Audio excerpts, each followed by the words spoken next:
Welcome to the ultimate podcast experience with conversations about politics, religion, finances, and the meaning of life, and all the other subjects and stories that Nana told you not to bring to the kitchen table, and a whole lot more. Join our hosts, James the Red, You'll Be Back, and Sam the Slippery Smooth Producer as they settle the ultimate question, have y'all heard about this? I had a climate-friendly Thanksgiving dinner this year. I thought Sam was a new pro wrestler about to turn the table over. You know how one little firework can change the history of an entire city. Do you know what the Iron Bowl is? We have gotten so soft. And I think it's actively suppressing the truth. You know, I read that book, and it nearly brought me to tears. I hope my wife's not listening to this. And we're rolling. Roll on, 18-wheeler. Roll on. Let's just start this off with some Alabama wisdom. Man, is that a Christmas song? No, it's just a song about a truck driver who's trying to make it home. Wait, maybe is he? Is he coming home at Christmas time? In my mind, I feel like it is. I'm going to pull up these lyrics. We'd have to pull it up. But the man upstairs was listening. I mean, I don't know why that... Oh, did you guys see a member of the group Alabama recently died? No, who? I think Jeff Cook. Yep. That's not the band that your buddy's in, right? Alabama. No. Was he I'm always thinking it's him. Jeff Cook, was he the bass player? Let me think on this. I'm not Googling. I'm really just going deep in my thoughts. I think it was Jeff Cook. He was an American country music artist, founding member of Alabama. He contributed to lead vocals, guitar, fiddle, piano, and other musical instruments. Yeah, he died on November the 7th. Oh, wait, that's the main dude then. One of them. The main guy's Randy Owen. Oh, okay. All right. Yeah, but Jeff Cook, and then there was another one that was recently in the news on some drug charges. Like I can't remember his name, but he was kind of the tall, skinny one. That's not Randy Owen. And he was like tied up in some bad stuff. That's Teddy Gentry. Yes. All right, so here's one snippet of the lyrics from the song. Mama and the children will be waiting up all night long, thinking nothing but the worst is coming. Maybe that's why I was thinking of Santa Claus. I don't know why I'm laughing. This is actually kind of sad. With the ringing of the telephone, but oh, the man upstairs was listening when Mama asked him to bring Daddy home. And when the call came in, it was Daddy on the other end, asking her if she had been singing the song, Roll on highway. We got to edit all this out. This was an awful way to start the podcast Till today. you get back home. Man, You don't know this song? No, Sam? but I can learn it. So it's not Christmas. It was just a snowy jackknife. We have to have a redo this morning. We had too much long pauses. I can edit those out. We're perfect in the edits. Don't worry about the long pauses. I get rid of those all the time. All right. I get rid of the awkward pauses all the time. You guys want to take a look at a piece of artwork that my son Levi made for me? Yes. Let's take that What? spin. That was him? He made that, yeah. Oh my goodness, listeners, this is the most beautiful pen that's made of wood, but it's How did he do that? stained in very He turned it on a colors. lathe. It's some kind of really exotic wood with really, I don't know how it's been stained deep inside the wood, but it's got an I want to look to it. know, does he sell this stuff at the chat market and stuff? He has sold some, yeah. Yeah, for Dude, the time he that puts is- in it, that'd be a $90 pen. People are like $90, and I'm like, well, that's a bargain. No, I mean, dude, I would be like, I'm probably not going to buy that pen, but I'd be like, that seems like What do a you- reasonable. I think Price it was for it. Rhett was walking around I'd be the other day tempted. with a pen, and I figured it was from your collection. He was showing it to me at church, and it felt like it weighed like 3 pounds. I don't know. How do you? He was showing it to me. It was pretty cool. Huh. Kind of a yellow colored pen, like multicolored. Huh. So Ever- we're revisiting a topic that came up very early in the podcast, which was your pen fascination. Yeah. Was it the first? It may have been. Was it the one that we haven't released? No. No, we did release it. the It was released one of the- Okay. We've got material we've not released. One more episode. That's all we have. Oh, we Sam, have some banked up. We're going to have Dang. people busting these windows out down here. We've got some vaulted material that they've not had access to. I haven't released this week's episode yet, and I'm trying to decide whether I want to just do a Thanksgiving break or release that first one, because that's kind of gold, like we might want to hold that one back. I think we should talk about Thanksgiving at some point. Yeah. How do we make this go live? Right live now. podcast. Just hit the button. No, I'm just joking. We could stream right into podcast land. Man, there's no telling what we would say that would get us in sorry, trouble. guys. The podcast almost just ended. Sam, I thought Sam was a new pro wrestler about to turn the table over. Oh my goodness! Yeah, well, how was y'all's Thanksgiving? I had a climate-friendly Thanksgiving dinner this year. What? Yeah, so everything that we everything that we fixed was very eco-friendly and easy on the environment. How does one do that? I was like, "There's no way that's a thing." No, I smoked a turkey. It was very, very southern and very, very delicious. Probably smoked. What is your favorite? What is your favorite Thanksgiving dish? Like the one thing that you're like, man, if that wasn't here, I wouldn't even show up. All right, mine's going to be weird, but you guys go first. It's coming down to two, and I'm okay. So if either one's there, I'm there. Okay. And one of them's the stuffing. I really like stuffing. Yep.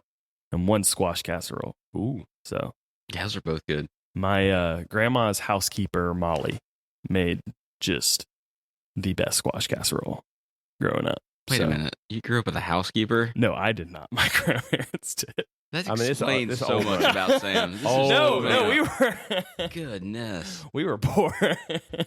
But grandma wasn't. My grandmother's housekeeper was named Linda. That's my mom. Yeah, my Linda and Kathy. Again, grandpa, orthodontist, did really well for himself. Yeah, that's right. Had a housekeeper. Sam, smile for us. Look how straight those teeth are. Yeah, that's true. It's true. That's not genetic. He'd check them. He would check them every Thanksgiving. They'd be like, "Hey," like my dad would be literally. He'd be like, "Can you look at Sam's teeth?" Hey, Sam was the only kid that his grandfather didn't say needed braces. No, everybody else, braces. you I did got have braces. Were they free? Not quite. So I appreciate this about my dad. So since we went to the orthodontic practice that my great grandfather started, they wanted to give us free orthodontic care, right? But my dad was like, "Let me earn it. Let me work for it," because he does IT stuff, and so he. Why didn't your dad follow in the family tradition and become an orthodontist? I don't know. It was like way back in the Civil War, my great grandfather started working on teeth. That honestly has really puzzled me quite a bit. I mean, to a certain degree, I haven't really continued in my father's footsteps of the business that he started. But yeah, why don't you go back and follow in your granddad's footsteps? Exactly. I don't know. It'd probably be a lot of schooling. All right. My favorite dish at Thanksgiving, hands down, mashed turnips. Ooh, I don't know if I've even had that. Oh, they are good. Good mashed turnip. So they kind of have a bittery, earthy flavor. And then when you combine that with some butter and salt and pepper, so good. I think for Thanksgiving to be Thanksgiving, there has to be turkey. Like if I showed up to someone's house and they're like, "Hey, we're having lasagna for Thanksgiving," I'd be like, "Just call me some other time." Lasagna. But I love the dressing. Yep, dressings. Cornbread dressing or cornbread dressing. Yeah, homemade cornbread dressing. I was reading some recipes on that because I the way that I do it is just kind of by heart, really. Yeah. Like I don't have to read a recipe, but I was reading one that had sugar in it. I was like, no, you don't even understand. Celery, onions, sage. Yeah, celery, onion, sage. We put some poultry seasoning. In ours, and then chicken broth. Just mix it all up. A couple of eggs, maybe. So somebody put sugar in their stuffing. I don't know if it started with the cornbread or if they actually just disgusting. added it to the stuffing, but it's bad. But I will tell you guys, I did two things this year, and I think next year I'll do it very differently. I roasted a turkey in the oven, traditionally, and had it in one of those Reynolds oven bags, and it does keep it pretty moist. Huh? But when you get that thing out, the breasts of the turkey really aren't that big. There's a lot of dark meat on the turkey, and it's almost not even worth fooling with.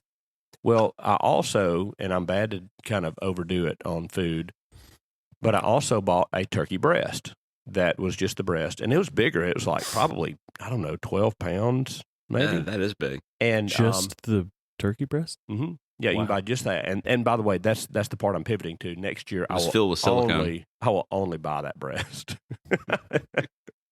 Silicone. Oh my goodness! What was your grandfather? A plastic surgeon? He was a farmer / Oh man, plastic surgeon. But what I did is I put that turkey breast on the Traeger and smoked it at like 250. It took like 3.5 hours. But here's the key: I had one of those wireless thermometers in it, meat thermometer, called a meter. Yeah. Shout out to Meter if y'all want to send us some merch. Meter. And it's a really cool device. You put it in there, and it will kind of, once it gets established, it'll say, here's the remaining cook time, and here's the cook to internal temperature. And it's kind of like cooking for dummies. You just tell it what you're cooking, and it'll tell you what to cook it to. Yeah. All right, so here's the question. What do you cook turkey or poultry to? 165. Right. 160. Something Right. like that. Yeah. That's what we all know. Yeah. I didn't know that. Meter had me pull the turkey breast at 150. Like, it was like alarming. Take off the heat. Take off the heat. I'm like, it's only 150. Was it because it just keeps cooking? Well, I started Googling it, and it said that turkey, and I don't know if this is true for all poultry, but it said for turkey, at least, that if it reaches 150 internal temp and it stays there for more than 5 minutes, that it is safe. Like, it doesn't have to be 165, 150. So I thought, I'm going to trust this process. So I take it off at 150, and I'm still kind of thinking, okay, it's supposed to keep cooking.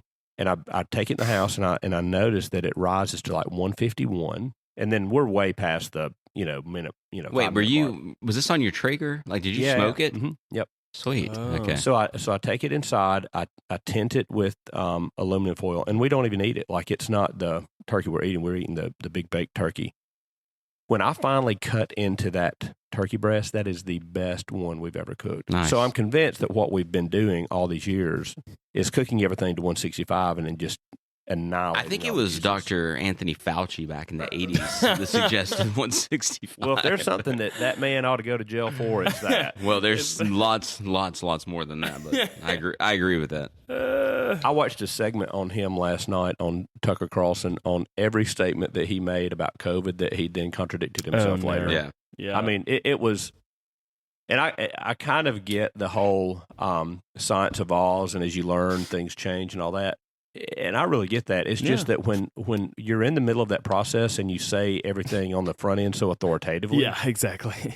like not like, hey, we think this is what you ought to be doing. We think this is it. Yeah. It's like, this is what you do. This is it. By all means, and then all these state governments follow suit. Right. And do the stupidest things known to man. And it was all planned and on purpose. And it's very paternalistic in the sense that, they're like, well, we have to have answers for the people. We can't just let them make their own decisions and make up their own answers to what's going on or discover it for themselves. We got to have an right, answer. because that wouldn't be freedom in America and at so all. they act like they have to get an answer, and then they turn around and are like, why are people not trusting institutions? And it's like, because you lied to us. Well, talk about science. You could. Science does change in experiments. So I mean, like, it does. And so, but you have the fact that Anthony Fauci literally made the statement, "I am the science." Right. It's like, I am the science. It was like his "I am that I Yeah. am." Yeah, Like, I was know, ooh, for wow. real. Yeah, isn't that also called heresy?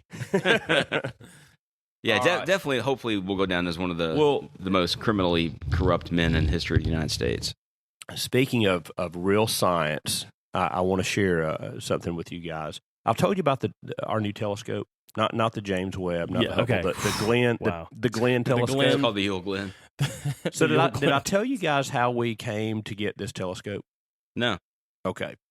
Radio So- Shack was having a closeout. No. Radio. There's a bit of a story behind this. The kids were in school last year at some point, and I think it was in the springtime, and there was the blood moon, the eclipse, the blood Yeah, moon. on the election, the day of the election. Was it? Yeah. Really? Wow. Now, not this very, very recently. Oh, the I'm one talking on about like 6-7 months ago. Oh, okay. yeah. And so they had organized an event at the elementary school, and we took the kids up there, and they had some really high powered telescopes set up to view that, and it was the coolest thing. And I was like, man, I've always wanted a really good telescope, and all we've ever had was the little Walmart $19 special that you couldn't see anything through, except for like you could see stuff in the daytime. Like forget finding a star At with your that neighbor's thing. house. So fast forward a little bit to summertime, and my parents are very generous to my kids, almost to a fault, and they're always asking, what can we get the kids? And it's always like, if you don't just be very directive, you end up getting just a bunch of stuff.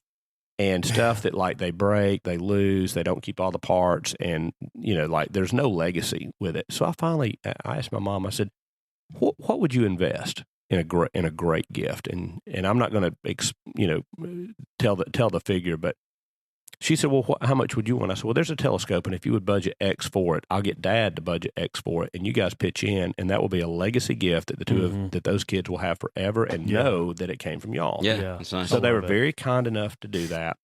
And I'm going to plug a website here. The guy that I met with the high-powered telescopes at the Blood Moon thing told me about this, and they're called High Point Scientific. And if you go to their website, they have every telescope known to man. And if you call them, they are the friendliest, most helpful people to get you what you're looking for. So I did that with this budget, and the guy put me in I think it's a Dobson 8-inch Celestron telescope. And I can't tell you all the specs. This thing's 5 feet long. It weighs over 20 pounds. Like you've got to hold it on a handle. And so it's on a little stand. But what's cool is there's an app called StarSense on my phone. And what happens, this is the coolest thing. I can put this thing on the telescope, sight it in, and then once I've sighted it in and like it knows what I'm looking at, then I can move it around and that app will guide me to anything I want to see. Whoa. Well, last night we get a knock at the door. A neighbor's walking their dog, and they've got 2 kids that are our kids' age, basically. And they knock on the door. It's dark. I'm like, who's at the door? And they come up, and the neighbor's like, hey, sorry to bother you, but the kids just really want to look through that telescope. And I'm like, heck yeah. Like the moon was out. It was beautiful. And I said, well, let's get it out there. And I can actually sight it in on the moon. Yeah. Wait, you didn't already have it out there? Like they just knew you had it? No, it's sitting by the front door right now. Oh, nice. And so we sighted in on the moon, and then I've got a lens called a Barlow lens that doubles the magnification. Oh, wow. So we were already looking at the moon, and it's already cool, and you can already see everything really, really well. Well, I put that Barlow lens in, and dude, it's like you could see the Sea of Tranquility. The craters are so clear. That is so cool. And I said, well, let's just see what else is in the sky, because I don't study it. Like I don't know what's in the night sky. Well, it so happened last night that both Saturn and Jupiter were in the night sky. No way. And so I pan this thing over, and we find Saturn, and it's hard to keep it still enough because it wants to shake just a little bit. But we saw Saturn and its rings. Oh, and I mean, cool. it's very tiny. Yeah. Like you're not seeing like this big blown up image. It's still very tiny, but you can actually make out rings around the planet. That's so cool. Pan over to Jupiter, and you could actually make out kind of the wavy atmospheric look of Jupiter, and 4 of its moons were shining like as bright as a star. Dang, that is awesome. And it was just like impromptu. And the neighbor's like, dude, I can't believe this, man. This is the coolest thing. And, very cool. That is and that's neat. with a lot of artificial light interference from the neighbors' porch lights and Christmas lights and stuff. Oh, so I cannot wait to house. get that thing out. So in the that country. actually affects looking at the moon or whatever, just how much light's around you. Yeah. Yep. Are you going to take it on are you going on the men's trip? No. Man, I'll be on I may have Could told the y'all. telescope make Could the telescope make it on the men's trip? Listen, I would definitely trust you guys to take my telescope if you wanted to, but I would not trust it wouldn't have bullet holes. That's what I was about to say. I'm not going to trust Kenny's not If gonna it had shoot the same fate as that birdhouse, we better not. Let's be fair, though. The birdhouse culprit was sitting right here beside us. We won't say who. There may be a secret 4th person here for legal reasons. Well, and I've just got to say too, as a man of faith, and I couldn't, I could not imagine not being a person who doesn't believe in God or who doesn't believe in creation and all that. It is just the most awesome thing to me to look at the planets and to know that the Bible tells us that those were spoken. Those were breathed into existence. Well, it says that they were spoken, and the inhabitants thereof were spoken or were breathed into existence. Yeah. And there's a hymn called "Who Flung the Stars into Space," and we, here I am with this high-powered telescope, and I can make out this planet that I know's there. Like they've told me it's there, and I can look at it and see it with my own two eyes, basically. And to know that even that is infinitesimally small compared to the universe. Yeah. Yeah. In fact, I think I read something. I almost sent it to you guys last night, and I'll butcher the first mathematical equation of it, but it said something like that the known universe is something like 19 billion light years across, and that that the furthest man has been from the Earth is 1.4 light seconds. Yeah, we've been 1.4 light seconds away from the Earth, meaning in a spacecraft. But we've been, which is nothing. It's so small. So anyway, well, the Bible says it's the fool says in his heart, "There's no God." Yeah, you look at that and you think, how could you possibly just think all of this is by random happenstance and chance? An explosion, and I've said this probably on the podcast before, but go blow something up and see how many things are round. Or how many beautiful things and how many things continue to grow and evolve and just and actually there is the second law of thermodynamics. Everything is in a state of decay, not in a state of moving toward life and growing and populating. Right. You think of Romans 1, and it talks about just that you can look at creation and derive there is at least a God, I guess. To be fair, there's all these stories, from other cultures that there's been somebody who's either it's been revealed to them by nature or in direct revelation that there was a sun figure that had sacrifice. I don't know if you've heard that, but there was I think there was an Egyptian pharaoh that was like, no, there's just one God. He kind of figured it out. The story I heard was he was kind of ostracized for that. But it actually kind of made me think of, I've been thinking a lot about the James passage with the wisdom. We were talking about that the other day, and something just kind of clicked with the planets and James. Those things kind of clicked together. That I've been wondering, okay, what is it to be a double-minded man? Because James made a very good point in that, we just always talk about. I say James, our friend James, made a good point about the book of the Bible, James. I always knew that was his favorite one to play. It's my namesake. Just that, we always say, ask God for wisdom and, he'll give it to you at the end. But really, there's a lot more in there that talks about somebody being double-minded. I felt like I, at times, and probably more often than not, am a double-minded man. I have dueling desires. Paul even kind of fleshes that out in I believe it's 1 Corinthians. I think I was like, okay, what does it mean to be a double-minded man? But then I remember what it said in Romans. I think it's in Romans 1, or at least in the subsequent chapters. It talks a lot about Romans of people suppressing the truth. Yeah, that's in Romans 1. And I think it's actively suppressing the truth turns you into being a double-minded man. And I think there's certain areas in my life where I've actively suppressed the truth. And it's led to double. Yeah, because it's all holistic. What James is saying there is that if you're asking for faith, let him ask nothing wavering. So no doubting, no wavering. So I think what we have a tendency to do is compartmentalize our lives, and so we don't get out and experience the awesomeness of nature because we compartmentalize our lives into these little made up worlds that we have, if it's a virtual world or if it's the world of social media or if it's, we just, we hunker down and do our work or we just we get fearful and so we just stay at home or whatever it is. We don't make those connections with people, with God, with the nature that God created. And so it's easy then to actually compartmentalize your faith. It's like, well, I can be faithful here. I attend a good Bible believing church. I try to read the scripture every now and then. But over here, in this part of my life, it's a mess, And James is saying, if that's what you're doing, then you're fooling yourself.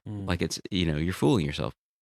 You need to be asking for faith, nothing wavering, not being double-minded, but having all of your life centered around God.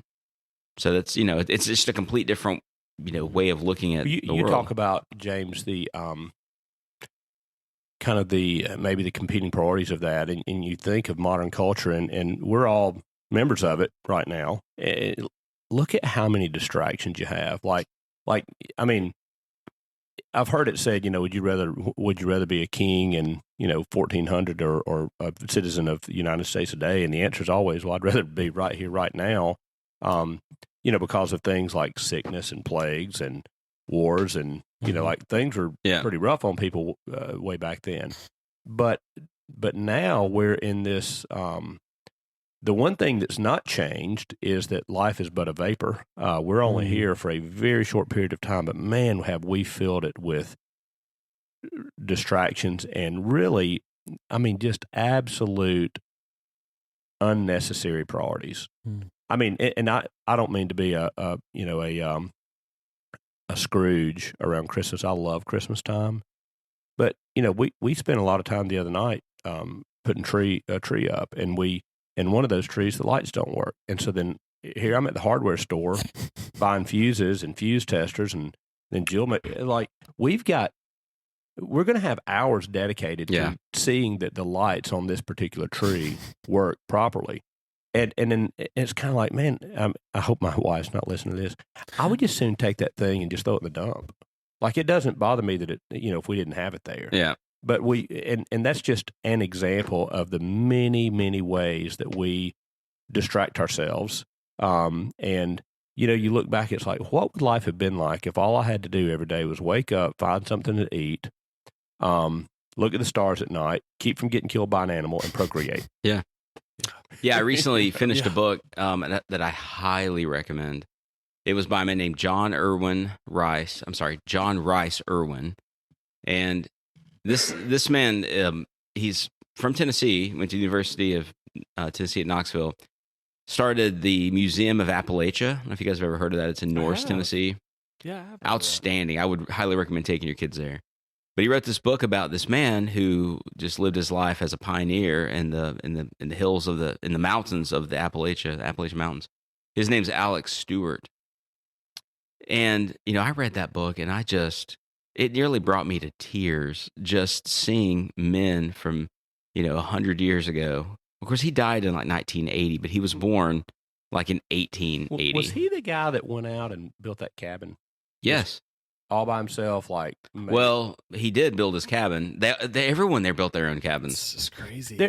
I watched a documentary one time of a guy that they filmed him basically going out there, and everything he did, if he needed a tool, he built it. I saw that too. I think that was somewhere up in the lakes of Minnesota, wasn't it? I think. How do they if it's the same thing I'm thinking beams? Like, that's my thing. How do they manhandle some of those logs for the log cabin? Well, yeah, you're right. I mean, it's just stuff. It's like we have gotten so soft, and this guy worked in so many different trades, and he was a miller, which means he made buckets and wash basins and all out of wood. I thought you were going to say he made beer.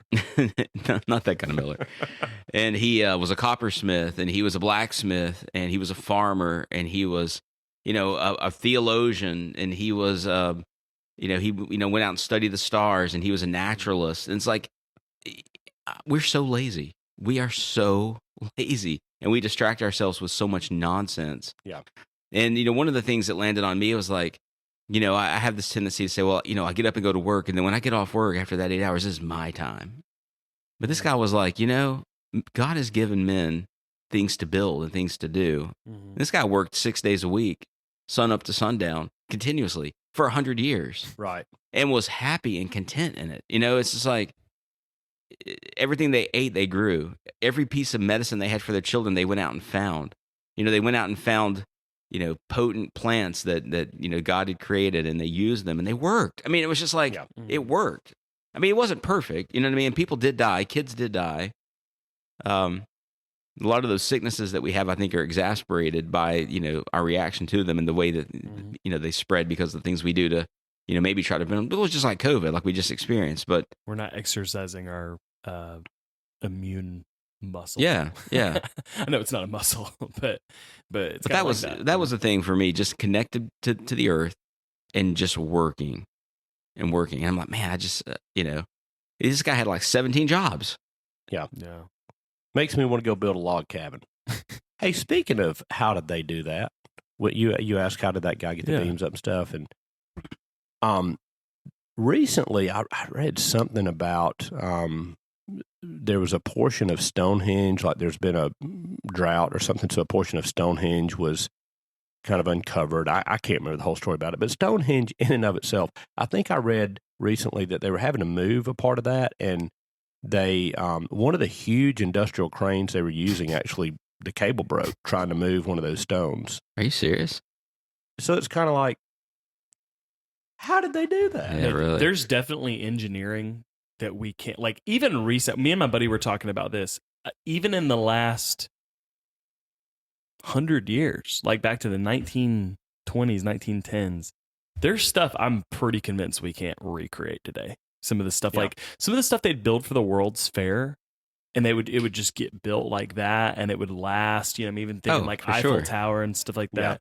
I think there's, I don't think they'll ever admit it, but I think there's been some lost art and some lost knowledge. Well, in this book, this guy Alex Stewart, in this book, he also made chairs and would make these chairs and would weave the seats into them.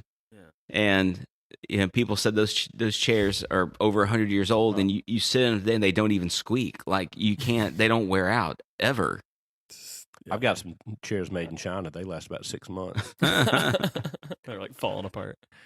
Yeah, I mean, you just have to go look at architecture and building from 100 years ago. I mean, it was built to glorify God. It was built to last. It was built to, inspire beauty. You go to the Choo Choo. Yeah. That up in the Hales Bar Dam over there, even that industrial building, you go in and there's kind of I hope this isn't like I don't want to be like, I hope this isn't like a blasphemy. There's kind of a majesty, even to this industrial, was like a, I think a dam control building. We need to get someone in here to talk about architecture, because that's a fascinating topic.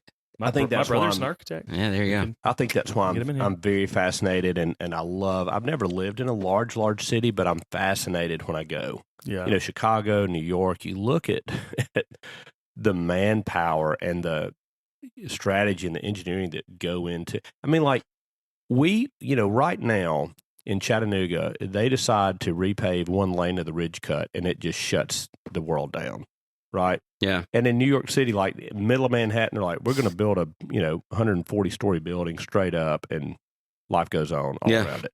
Yeah. It's pretty cool. Yeah, or building dams all across the Tennessee Valley in the 30s. Just the stuff got done and built to last in a way that we can't even fathom today. Now I've got to tell you guys something that was not built to last. Have y'all ever read the book Devil in the White City? No.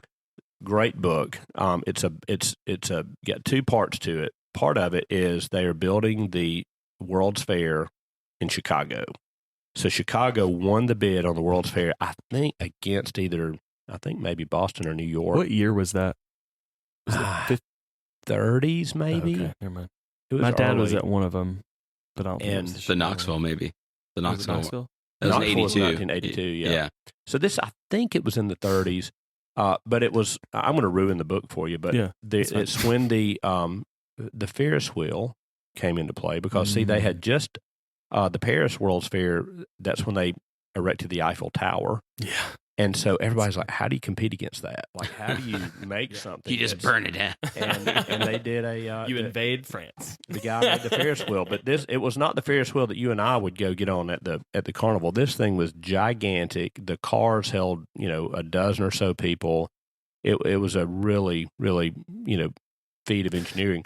But they built all these buildings all through Chicago for this fair. And I mean, they threw those jokers up like in months. I think they were like granite building. They were like very permanent type buildings. Well, weren't they? Yes and no. I mean, they built the infrastructure kind of shoddy, but then they faced them up pretty good. But anyway, I think most of that burned in the Great Fire of Chicago. Most of that architecture, there's a little bit that still survives.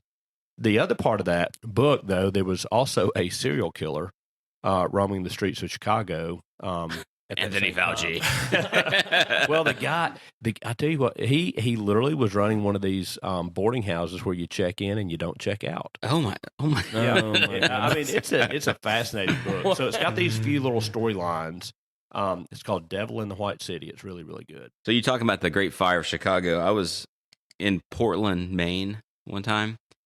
And have you guys ever been there? Either one of you been to Portland, Maine? No, I'd love to go. It's very beautiful, and so right down on the commercial, like the wharf, I guess the waterfront, right there by the coast, they have this whole section, and they call it Commercial Street, and like all the buildings are these beautiful red brick buildings. They all look the same. I mean, I'm talking just like miles of these buildings that look the same, and I got to thinking, why do all these buildings look exactly alike? Like that's kind of unusual. Yeah. And it just struck me as odd because of just how similar every building was.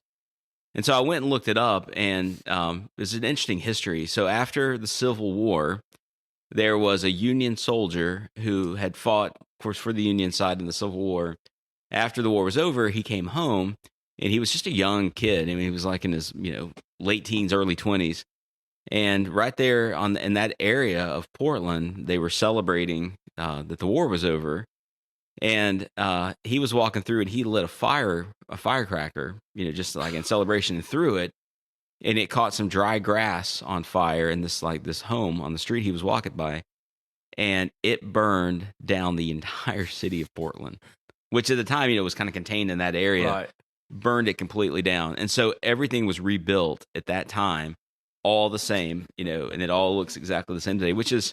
I just thought it was kind of funny. It's how one little firework can change the history of an entire city. So did they build them all the same look though, just out of expedience? I think they just used the same brick, the same architecture, the same kind of plans, and they're all very beautiful, But it's just interesting that it's just like that was a really striking feature, and it all happened because some kid just lit a firework and burned the city down. The neighborhood I grew up in. What became of the kid? Trying to think, there may have been, if I just had to estimate it, there's probably 30 houses in the neighborhood I grew up in. And I would say 25 of those had the exact same floor plan. Yeah. What year were they built? In the 70s? 70s. Yeah. And then my house, there was one house on the other side of the neighborhood that had the exact same floor plan as our house. Yeah.